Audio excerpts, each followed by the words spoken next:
This short story of Andrew Carnegie will motivate you for success.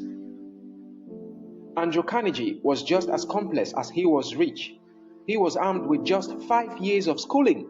He was at one point the richest American in history. Andrew Carnegie's story began in Dunfermline, Scotland, where he grew up in what any normal person recognizes as abject poverty. His mother sold shoes, as in hawking shoes, and his father made clothes and other materials, as in hand-weaving looms, until the steam-powered looms came into the picture, with weaving technology in rapid improvement.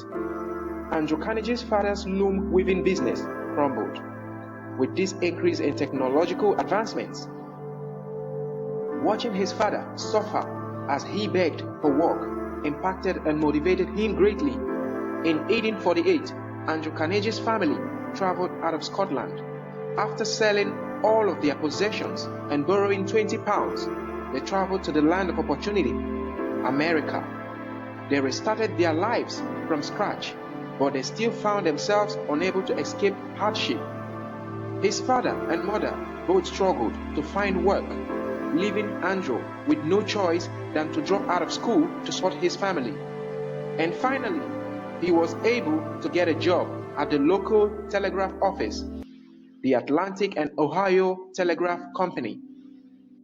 He delivered telegraph by bike in all over Pittsburgh. He would memorize the names of all the people he delivered to so that he would greet them by name from outside work, which gave him the ability to familiarize himself with the business community. At 17, he was able to perfect his telegraph skill and was able to recite messages perfectly well without needing to write them down. This caught the eyes of Thomas Scott, a regional manager for the Transylvania Railroad Company, as he hired Carnegie to be his personal telegrapher and private secretary for the sum of $35 a month. At that time, the Transylvania Railroad Company was the largest corporation in the world, and so, for the business-savvy Carnegie, it was a great opportunity for him. A front-row seat to run a successful business for him. So, Thomas Scott became his mentor and advised him to start investing in stocks. Andrew Carnegie's profit from American Civil War was huge, as he paid $850 to a substitute to take his place in battlefield. It was during this time that Andrew Carnegie was able to notice that the wooden bridges were easily burnt. He capitalized on the opportunity by launching the Keystone Bridge Company, which he had iron mills that built bridges and other iron materials. Carnegie leveraged his connections in the railroad industry to make money there too. Andrew Carnegie initially intended to retire at the age 35 so that he can use his wealth to make the world a better place. But not until Henry Bessemer invented the Bessemer converter, which allowed for the mass production of steels, something previously deemed impossible. For the first time ever, it became possible to create very large structures from steels, which eventually gave birth to the world's first skyscrapers. Carnegie moved with lightning speed to successfully build the first American steel plant.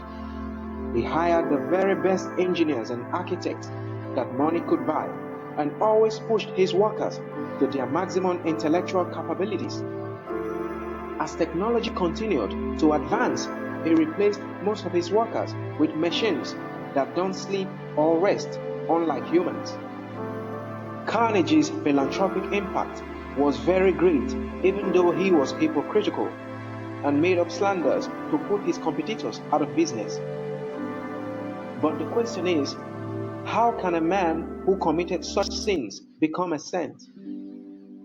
That was because after making all those billions of dollars, he donated it all as a way to make up for his sins.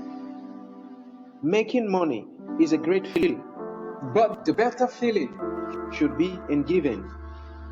Carnegie did not allow the poverty of his family to keep him poor, as there is a saying from a quote that says, Never allow your background to keep your back on the ground.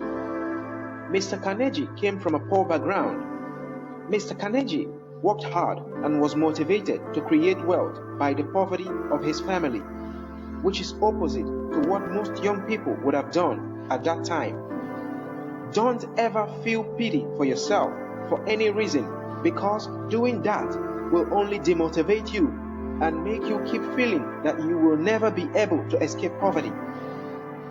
Carnegie came to America as an immigrant and became the wealthiest person in America in his time. So, that should tell you that anybody can get rich if they dream it and work towards it.